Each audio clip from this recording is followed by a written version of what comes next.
elements of the community safety. It is the child care barrier. It is the employment barrier. It is the being a convicted felon, the background expungement. We face all of these barriers in this community. And it's not just this community, it's all over the county, Davidson County as a whole. We just yesterday had gun violence take place on Charles E. Davis at 6 o'clock in the evening.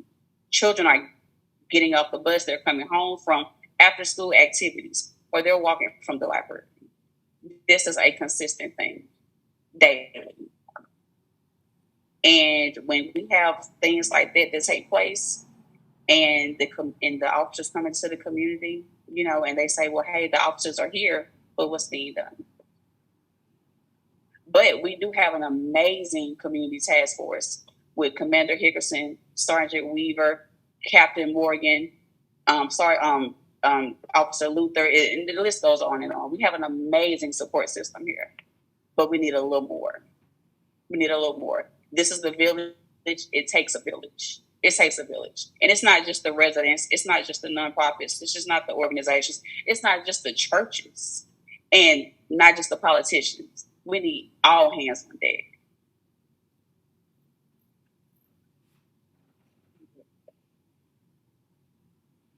And one of the things that I enjoy about working with Rafat Institute is the fact that, like I said, I'm a firm believer that it starts early. So there are programs with Rafat Institute that gives us the opportunity to go into the homes at an early age. We have early embrace. We have early builders.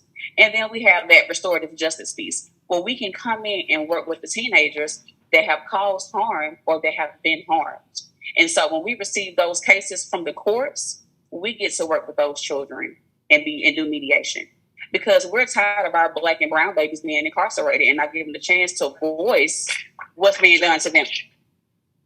So we get to dig deeper into the root of, okay, what's going on at home? It's the reason why this child is doing this. So, hey, let's go into the home and see what's going on. Let's get with early embrace and work with moms that has kids from infant size up to 5 years old. And then we do early building to help the parents become entrepreneurs so they can provide for their families. So it's so much going on right now. My head, I'm just spinning. It's just a lot. It's a lot. But my wheels are just turning. But I just want to let you all know that Rafat Institute is here. I am here as a resident. I am here as a community advocate. Always have been, always will be. Even when I move forward, I'm still going to come back and give back. Because this right here is my community. This community raised me. I was 18 to have my first child. So this community raised me. And so it's only fitting for me to stay here and come back and give back. Yeah. Thanks. Thank you so much.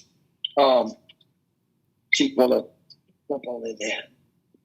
Those are very good points, and thank you for saying that. I actually had a conversation with Judge Calloway a couple of months ago after 5 teenagers who had been incarcerated committed carjacking and aggravated assault and some more crimes, and they seemingly had only spent a few days in jail. Right back out committing the same violent crime. And as I said earlier in my presentation, it takes more than just a police department. It's going to take restorative justice. It's going to take the community coming together. It's going to take us connecting with families and then helping the cycle, right? Where I grew up, the story, and I won't get deep into my story, but I went to school with 3 other kids. Those 3 kids all went to prison. One went for bank robbery, one went for several robberies, just got out a few months ago, went back for robbery again, and then one for drugs. The only thing that kept me out is that people in the neighborhood cared about me and coaches cared about me.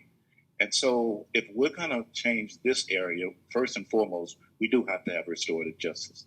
But 2, we need our communities connecting with these young people and working with them at an early age before they hit this cycle. And as I said earlier, once they hit that system, it's hard to come back out. It's hard to recover. And we got to look at all of those 3 spectrums and more if we're going to really do something about crime.